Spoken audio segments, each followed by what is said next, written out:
പ്രകൃതി രമണീയമായ ഈ ആലുവപ്പുഴയുടെ തീരത്ത് നമുക്ക് ഇങ്ങനെ ഒത്തുചേരാനും അതിനുശേഷം നീന്തൽ പഠിക്കാനും അവസരം തന്ന ജഗദീശനോട് പ്രാർത്ഥിച്ചിട്ട് തുടങ്ങണം.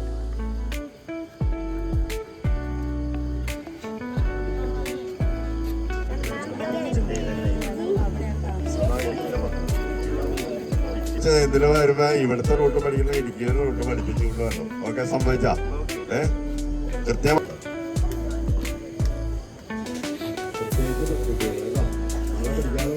നേരത്തെ തുടങ്ങും, അല്പം നേരത്തെ തുടങ്ങും. എല്ലാവർക്കും കൂടുതൽ നീന്താൻ വേണ്ടിയിട്ട് നമ്മൾ 6 മണിക്ക് തന്നെ ടെസ്റ്റ് തുടങ്ങാമെന്നാ വിചാരിച്ചിരിക്കുന്നത്. എല്ലാവർക്കും കേൾക്കാൻ പറ്റുന്നല്ലോ. 10 വരെ ഉണ്ടോ? ചിലപ്പോ നിങ്ങൾക്ക് 10 വരെ എണ്ണാൻ പറ്റുള്ളൂ, ചിലപ്പോ 15.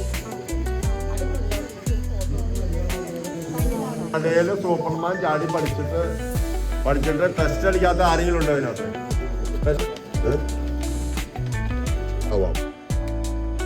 അപ്പൊ നമ്മൾ ചെയ്യേണ്ട പരിപാടി എന്ന് പറഞ്ഞാൽ പൊരിഞ്ഞു നിൽക്കുക, ഇങ്ങനെ പൊരിഞ്ഞു നിൽക്കുക, ഇങ്ങനെ പൊരിഞ്ഞു നിൽക്കുക.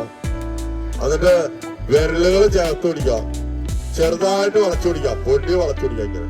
എന്നിട്ട് ചെവിയോട് ചേർത്ത് ഇങ്ങനെ പൊക്കുക. നീന്തണ്ട, ചെവിയോട് ചേർത്ത് ബോഡിയോട് ചേർത്ത് ഇങ്ങനെ പൊക്കുക. ഇങ്ങനെയാണ് നീന്തല്. അപ്പൊ അതിനൊരു താളമുണ്ട്. നമ്മള് മൂക്കിന്ന് ഊതി കൊങ്ങള വരുത്തിയാ കളയുള്ളൂ. ഇടത്തെ കൈ 3, ആ സമയത്ത് വലത്തേക്ക് ഇങ്ങനെ തിരിക്കുക, മൂക്കിന്ന് ഊതി കളയുക. ഇത് മാത്രമേ ഉള്ളൂ, വേറെ ഒന്നുമില്ല നീന്തല്. മനസ്സ് ക്ലിയർ ആണെങ്കിൽ ഇങ്ങനെ കൈ കാലം അനക്കിക്കൊണ്ടിരിക്കും. ഇവിടെ ഈ 2 മര്യാദ കുട്ടികളെ കൊണ്ടുപോകാനുള്ള ഏർപ്പാട് ചെയ്തോ. പേരൻസ് പുറകില് 4 പേരൻസ് ഉള്ള ക്ലാസ് മാത്രം കൊണ്ടുപോകാൻ മതി കേട്ടോ, അല്ലെങ്കിൽ കൊണ്ടുവരണ്ട കേട്ടോ. LKG വന്ന് നടയിലിരിക്കണം കേട്ടോ.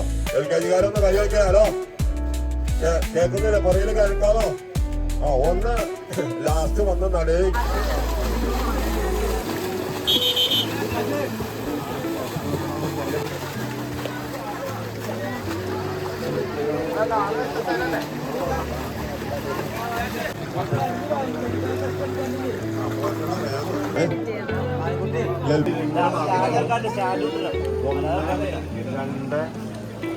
ഇങ്ങനെ മാത്രം.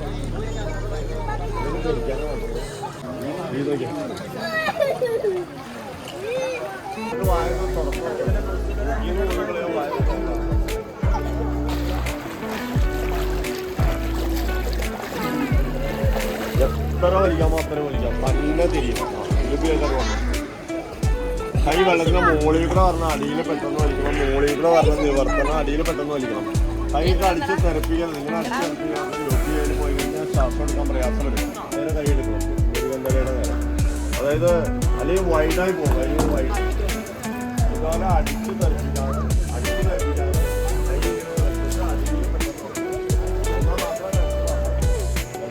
വലിയ ആൾക്കാർ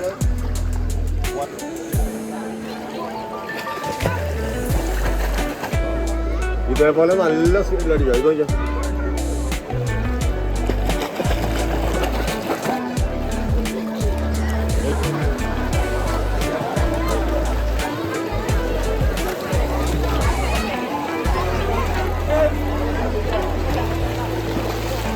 ഇതിന്റെ നെക്സ്റ്റ് ക്ലാസ്സിൽ